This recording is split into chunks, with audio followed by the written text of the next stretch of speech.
forma de repente más arbitraria, sin analizar mucho la circunferencia, me puede dar a mí 5 o 4 detectores más de lo que realmente puedo necesitar. Detalles como estos lo tendremos a un poco más de la mitad de toda la especialidad. Poco menos de la primera mitad la tendremos en todos estos aspectos teóricos que van a tener que ser verificados en cada uno de los espacios y entre espacios. ¿Bien? Nos valdremos también de herramientas en AutoCAD, herramientas como herramientas en Excel, como el metrado, por ejemplo, donde vamos a poder metrar cada una de las instalaciones. Herramientas de cálculos de baterías, que igual los fabricantes bastante que nos dan un cálculo de baterías para los tipos de... Vamos a tener una herramienta más, ya les voy a mostrar por acá.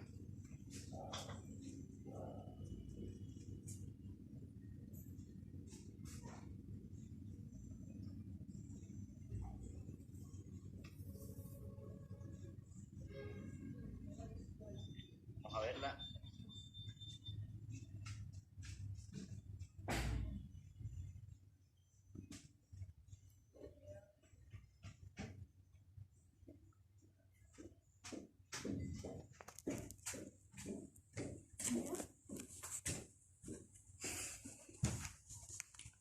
Vale, es que me esperes. Dame algo para poner acá.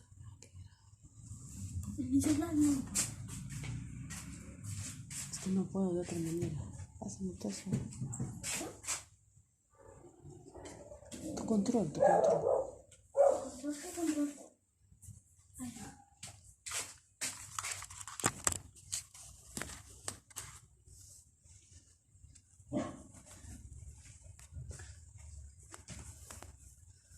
Se cae. Disculpa que tuvimos un tema por allí con una PC, pero hoy no vamos, en las primeras sesiones no vamos a entrar en plano, solo para presentar todo lo que se va a dar. Ahora. Las témperas. Esta herramienta la he mejorado yo y lo que trata es de simplificar la selección y organizar la información que es importante. Por ejemplo, yo me encuentro en X zona, vamos a compartir todo. Yo me encuentro en X zona, al de acceso, lo que sea.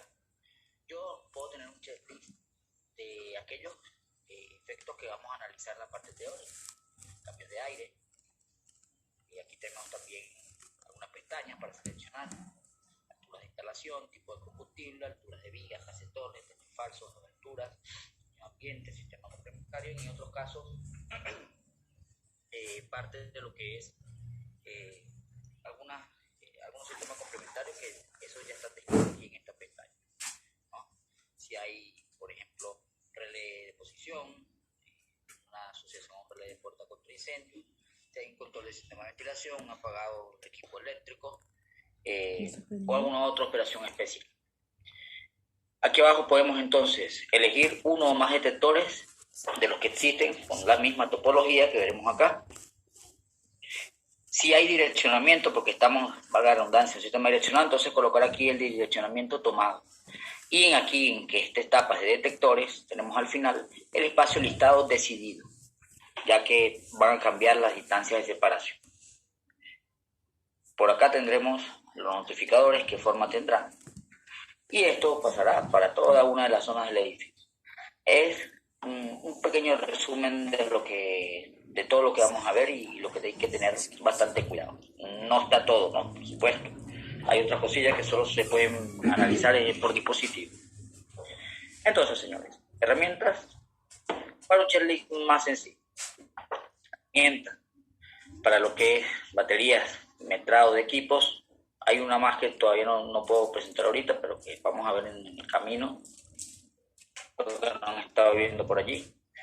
Esta ya la chequeamos ahorita, importantísima. Ya con esto nosotros tenemos prácticamente un buen resumen de lo que va a pasar. Solo que yo tengo que saber que esto no queda aquí.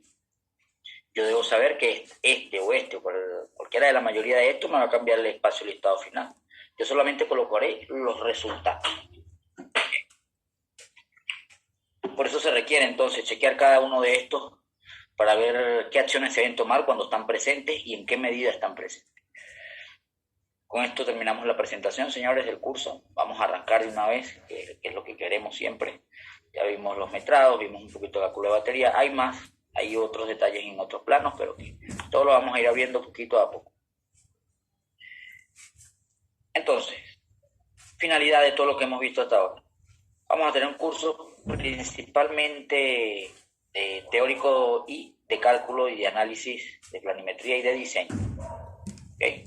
Ya con el fin, por supuesto, de saber la mayor parte de información. Al final del cableado y parte de estos detalles van a estar incluso incluidos en la planimetría.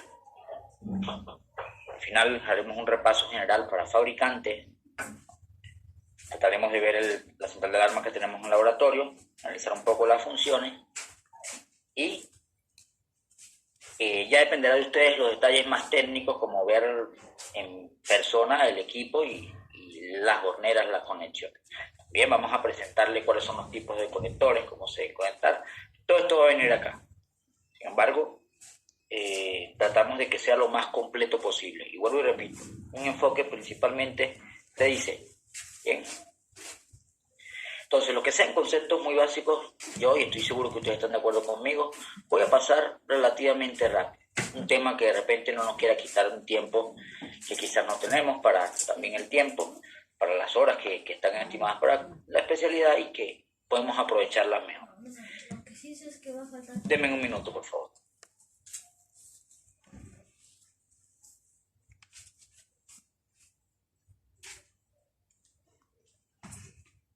Que me puedan interrumpir.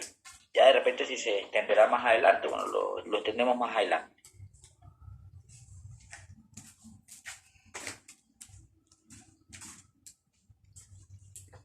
Muy bien. Clases y fuentes de combustible. Bueno, también para su lectura, ya que este estará involucrado en varios diseños, incluyendo extintores. Podemos generalizar como combustible ordinario cualquier cosa, líquidos flamables o gases flamables, una deflagración rápida, equipo eléctrico, una posible alta temperatura, altísima temperatura por algo. Metales combustibles, bueno, densidad, duración, aceites y grasa parecidos. Bien. Todo esto, por supuesto, con su designación, cada quien tendrá un espectro de, digamos, en toda la temperatura que pueda tomar, la que pueda llegar, tendrá un espectro muy completo, muy pequeño, dependiendo del tipo de combustible. Por lo tanto, requerirán detectores de llama con una especialidad, con un detalle específico como infrarrojo, doble infrarrojo, infrarrojo ultravioleta, ya que otros podrán tener otros espectros más bajos. Luego, los conceptos, por supuesto, nos dicen que es lograr la integración y el equilibrio de los sistemas, es decir, mencionando lo que es importante, podemos decir que no se trata de yo tener un sistema obligatoriamente multiplexado, siempre que un sistema convencional o direccionado pueda ser suficiente para el sitio. Nos dicen por ahí que ya los sistemas convencionales ya no están saliendo de fábrica. En realidad sí seguirán saliendo, solo que para pequeña cantidad de zonas. Y cuando de repente parezca que ya no salen es porque son direccionados a un bajo costo con funciones convencionales. También. Entonces, para pequeñas zonas todavía podemos elegir un sistema convencional donde no necesito yo un direccionamiento específico porque la cantidad de zonas son suficientes para tener cada área. Además, la comunicación, el riesgo de incendio es bajo. Básicamente hay buenas protecciones, etcétera. Veremos también una clasificación del riesgo y decidimos un sistema convencional. De resto, principalmente direccionado. Ahora, un supuesto subtipo sobre el sistema direccionado suele ser el multiplexado, de ahí una comunicación punto a punto, pero va a tener la misma forma, solo que más inteligente. Bien. Entonces, elegir en función a la economía y el verdadero riesgo, sin que tampoco se vaya a menospreciar toda la seguridad que involucra. Yo parezco la hermana mayor y ella como si fuera la hermana menor. Dile a ella que ya le estoy grabando su clase que no va a poder escuchar. Muy bien, señores. Ustedes van a hacer varios grupos. Disculpen que los interrumpa así. Para la primera sesión. Y la primera sesión siempre es un poquito más corta. Puede ser unos minutos, depende de sus preguntas. Así que vamos con calma, que ya a partir de la siguiente nos vamos a full hora y más. Para prevención de incendios, la norma define viviendas de estacionamiento, edificios de comunidad, entornos industriales, móviles, exteriores, otros. Luego entramos a un inicio sobre las etapas que tiene el incendio para analizar lo que hay dentro de cada una de estas estancias.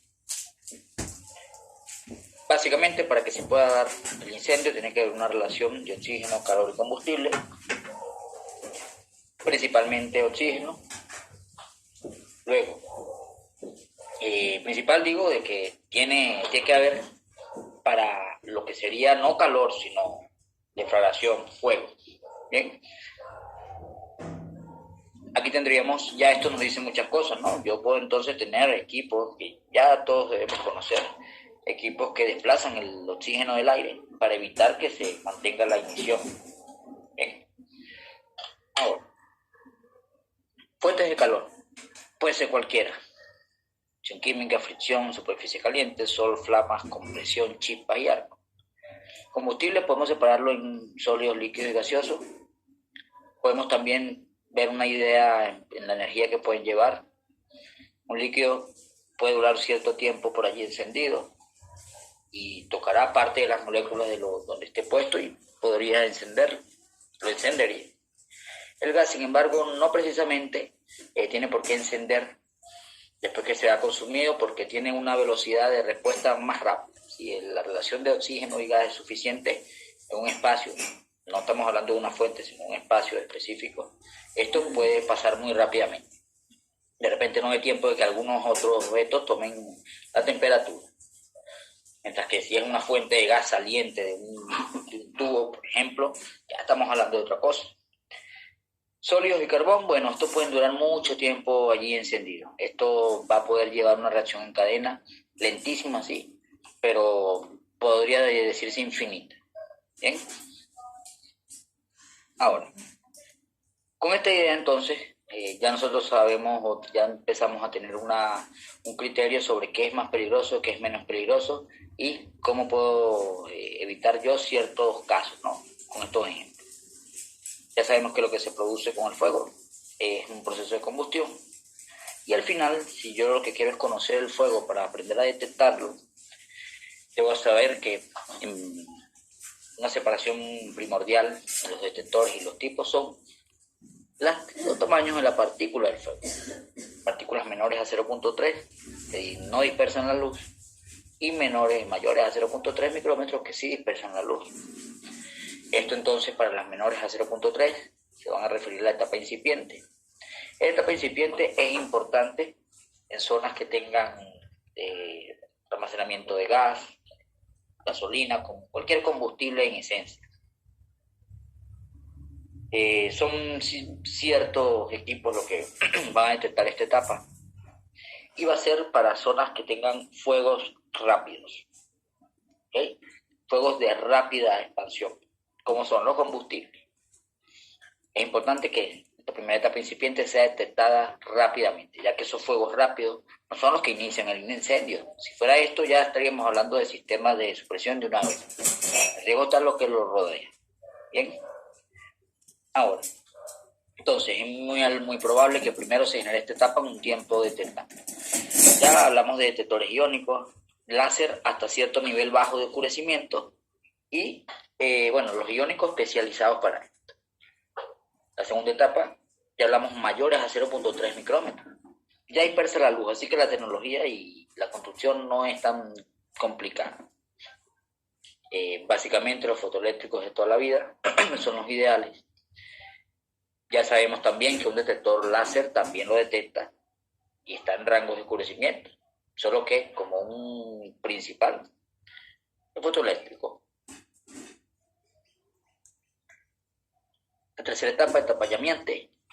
Esta etapa es ya rápida combustión, produce energía en los espectros infrarrojos de ultravioleta y solo son detectadas por detectores de chispas o detectores de flama o llama. Vean que esto no va a ser para cualquier lugar. Y a mí se me ocurra de repente tener detector de llama en todas partes, ¿no? Esto va a ser especialmente para zonas con almacenamiento de combustible. pero muy, muy especialmente esto. Básicamente, todas las fichas técnicas que veremos en su momento para el detector de llama incluyen topologías que vienen del tipo de combustible que se pueda estar presentando ahí. ¿Okay? Hay otros que son más a un conjunto de infrarrojos que se puede referir ya a elementos ordinarios cualquiera, pero difícil que se coloque allí. Esto sería en dado caso si cubre un área que tiene estas fuentes y aparte algunas otras cosillas por ahí rodeándolo, sosteniéndolo. Muy bien. Y luego tenemos alta temperatura, y aquí tenemos que utilizar, ya hay extractores de oxígeno, por allí extintores, utilizar rociadores automáticos, etc. Mangueras contra incendios, llamar personal de incendio, todo el tema. El peor caso, ya hace rato ha tenido que estar encendidos los notificadores. Ahora, entonces vamos a ubicarnos en un par de sistemas que por lo pronto van a ser de presentación de curso y para que nos podamos ubicar desde arriba. Pero lo que terminaremos viendo hoy va a ser principalmente, los detectores. Las características, selección y separación de detector. Esto significa que no importa si el sistema es direccionado, análogo, multiplexado, combinado, los detectores y el ambiente van a tener siempre la misma forma.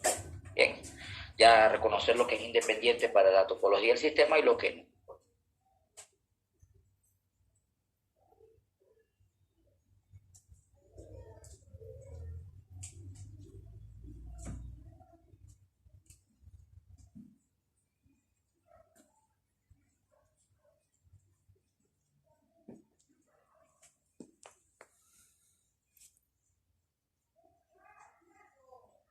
Estamos de vuelta. Muy bien, en general tenemos convencional, direccionado y análogos inteligentes, simplemente por describir la comunicación que lleva el bus. En convencional veremos circuitos que pueden llegar a ser relativamente, molestos a la hora de cablear. Casos donde la ampliación o el agregado incluye mucho gasto por temas de tubería y finales de línea. Sin embargo, estamos hablando de un circuito abierto, un circuito cerrado, la respuesta digital, 1-0, todo o nada. Luego en el direccionable tenemos alguna modulación por ancho de pulso. Estos equipos, ya estando derivados en el circuito, pueden mandar sus pulsos constantemente o confirmar los pulsos. Y de esta manera ya podrán estar supervisados sin mucho tema complejo. Cada quien tendrá su nombre y apellido propio. Análogo inteligente, lo mismo, solo que ahora tengo detectores que se comunican, detectores que van a ser regulables, detectores que van a también ser inalámbricos y podrán ser parte de una pequeña centralita, de repente, de detectores por aspiración para un data center. Ahora, los estilos de cableados no lo veremos todavía. Perdón, señor. Esto se ha adelantado un poquito aquí por otra modalidad de curso. Un momento, por favor.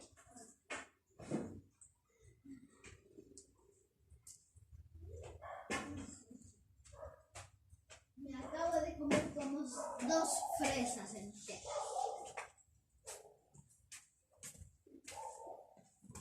Muy bien. Aquí tenemos una vista del sistema convencional. En esta vista tengo yo detectores por acá, una zona con paradas, una zona con detectores con paradas. ¿Y por qué? Aquí no hay obligación. Hay paneles que te pueden decir que te recomiendan poner estos separados, pero en realidad, en términos generales, siempre que algún código no te lo bloquee por alguna aplicación especial como las que veremos, siempre la puedes colocar juntas. Lo único que tienes que recordar es que en zonas donde no hay personal capacitado respecto de concurrencia pública o algo similar, es bueno tener zonas con solo paradas manuales, que pueden ser una prealarma, y que no den una confirmación y activación de notificadores. ¿Bien?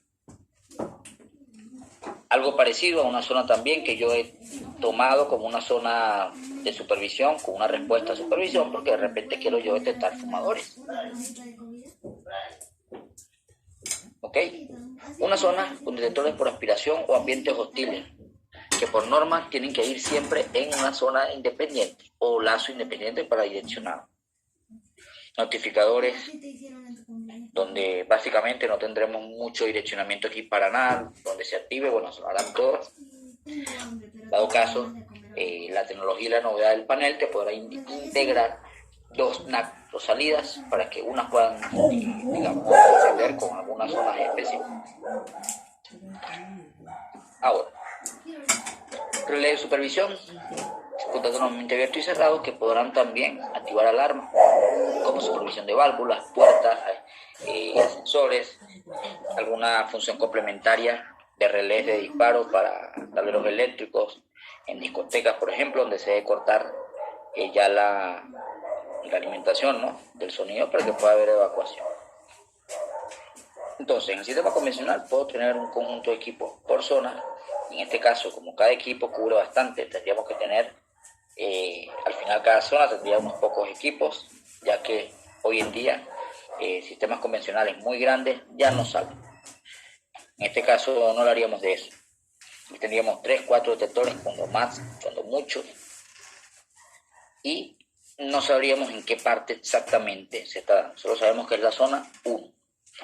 Ya en mi panel yo podré saber si esta zona va a ser como alarma o va a ser supervisión.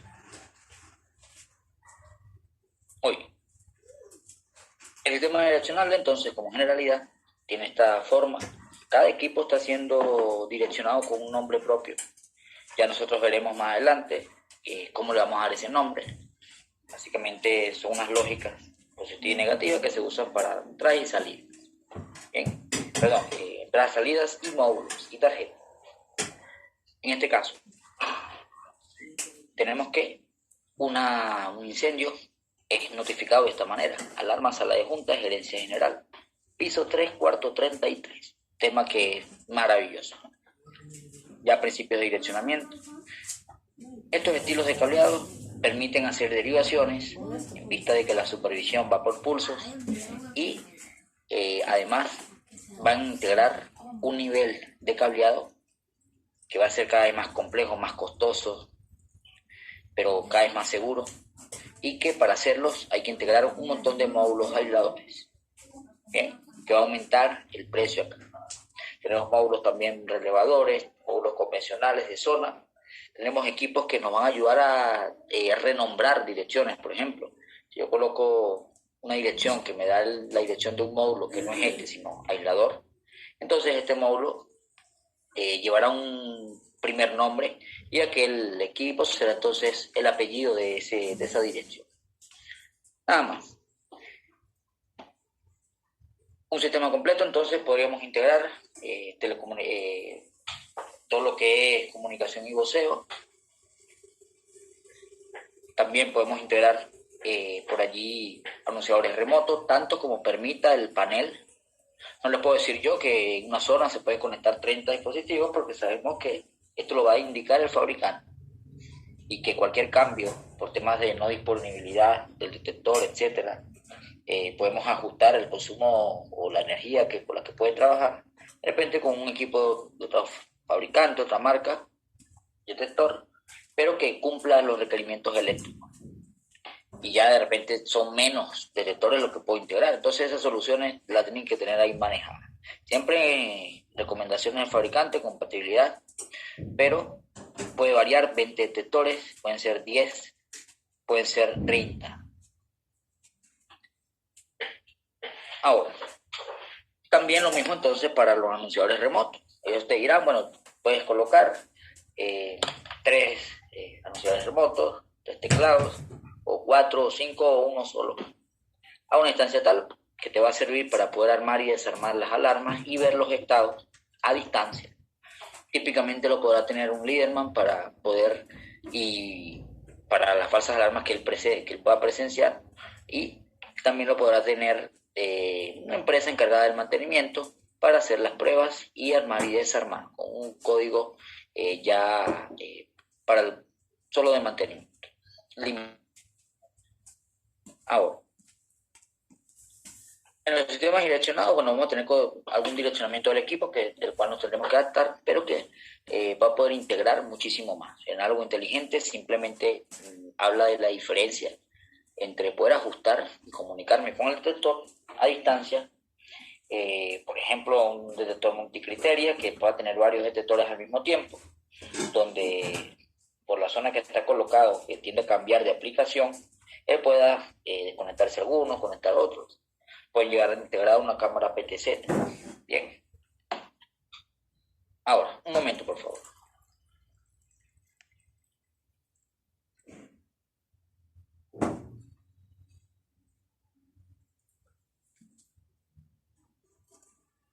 Muy bien, que está estornudando, señores, y no quiero que escuchen ahí el estornudo. Aquí nos hablan capacidad de ajuste de sensibilidad, verificación de alarma por cada detector, esto sí es que puede tener ajuste, compensación de deriva autoajustable, compensación de deriva, perdón, señores, van a ser las características la característica que presenta el deterioro del sistema o las posibles fallas admisibles. Por ejemplo, un sistema deteriorado eléctrico, el equipo, el detector de humo puede tener cambios internos que todavía estén en tolerancia y pueden tener también pequeñas caídas de aislamiento que como son tiempos muy largos y que siguen estando dentro de los parámetros, tienen que considerarse, porque resulta ser que si este pequeño valor de repente de caimiento o una pequeña fuga que todavía sea muy pequeña por una humedad, puede autoajustarse para que los saltos de corriente que puedan venir por verdaderas alarmas estén bien cuantificados. De repente, por temas de aislamiento, ya yo estoy un poco más arriba de la corriente y resulta que en vez de faltarme 1 miliamperio, por ejemplo, para dar una señal de una temperatura o lo que sea, ahora resulta que me está faltando 80. Entonces dispara o manda cuando no dé. Esta compensación de deriva es algo que ya en la electrónica se ha dominado mucho y lo que hace es adaptarse al equipo. Luego, procesamiento detallado de señal análoga relacionado con los niveles de humo detectados. Ahora, vean que principalmente tenemos un sistema direccionable donde vamos a llamar lazos a esto, y un lazo puede contener un montón de zonas de un panel convencional. Bien. Tenemos un cableado que para darle seguridad es más molesto y complicado en convencional, mientras que aquí tenemos un cableado muy flexible, todo derivado fácilmente. Hay cableados, por supuesto, complejos, pero que simplemente van por aumentos de seguridad y aislamiento. Vamos a borrar acá. Vamos a empezar con una generalidad de los dispositivos. Que yo no lo voy a pasar rápido porque yo quiero que hoy al menos empecemos la parte de diseño, aunque sea después del receso, ya que hasta ahí se había llegado, pero quiero aprovechar una partecita más que no hice allá. Dispositivos iniciadores. Para los iniciadores tenemos acción manual, automática, y dispositivos que servirán como supervisión, que simplemente el dispositivo no es determinado como supervisión, pero que yo lo he integrado como supervisión, es válido. ¿Okay? Ahora, estas estaciones manuales pueden ser de diferentes formas. Aquí con un perillero volvemos a rearmar esto cuando hagan las pruebas. Básicamente, en zonas donde de repente hay alta concurrencia, colocar equipos de doble acción. Estos van a estar normados por al menos para el peso que debe soportar, las normas ADA, referido a personas con discapacidad, donde no excedan las 5 libras y eso lo describiremos en diseño. Luego tenemos rangos de detectores de calor y de humo, donde los detectores de calor de humo los tenemos en puntuales y lineales. Bueno, aquí tenemos también muestreo de aire, detector de llama y humo por video con cámaras PTZ. Estos pueden ser restablecibles y no restablecibles. Un detector de calor puntual probablemente no sea restablecible. Otros tendrán otra tecnología que sí lo puede permitir. Cualquier incendio que se haya dado y detectado por un equipo va a depender de su interacción del equipo con el incendio. Un detector de llama que está a cierta distancia, obviamente no vamos a cambiar el detector de llama porque ha estado seguro, se ha extinguido el incendio y todo lo demás. Lo mismo un detector láser. ¿Bien? Mientras que un detector de calor, donde el calor ya tiene que llegar a sus proximidades, entonces tendremos equipos que después del incendio, en el peor caso, ya no se recomienda utilizar. Así funciona. Ahora, otro puede ser de repente un detector, un rociador automático, que también tiene la función detector, tiene un elemento sensor que se quema, se funde. Cuando se fume, libera la presión de la tubería. Ya nada más se encendería ahí donde se funde. Ahora, estos detectores de calor son los que pueden exigir más bajos niveles de falsos alarmas, siempre que, por supuesto, no estén en zonas inadecuadas. Mejor desempeño, bueno, zonas de rápido crecimiento del fuego, porque necesitan que el fuego llegue hasta allí, para lo económico. Estos equipos pueden tener, bueno, los propios fabricantes te dirán cuáles son los rangos de temperatura ajustables, los rangos de temperatura de nuestro sistema y lo importante que va a ser el detector. Por ejemplo, una zona de metalurgia va a tener humo en condiciones normales de trabajo. Estos humos van a ser densos en algunos casos, en otros ligeros, así que un detector láser para otros niveles de oscurecimiento tampoco me sirve. Un detector de llama tampoco, porque puede haber soldadura, generación de calor, así que tampoco. Un detector de calor menos todavía. En ese caso, yo por lo que podría optar sería por un detector de calor con gradiente de temperatura, donde lo único que va a detectar es cuando hay un cambio brusco de temperatura. Si no hay un cambio brusco de temperatura de este nivel en la producción normal de ese sitio, y esto por supuesto con un pequeño retardo de tiempo mínimo, pero lo suficiente para que no sea un arco, una chispa, entonces podrá detectar y habrá burlado un poco todo el montón de efectos ambientales que no permitimos. Deben estar en zonas específicas, hay unos que están listados, blindados para estar cerca de zonas con cierto calor. Este gradiente de temperatura también le llaman termómetro simétrico.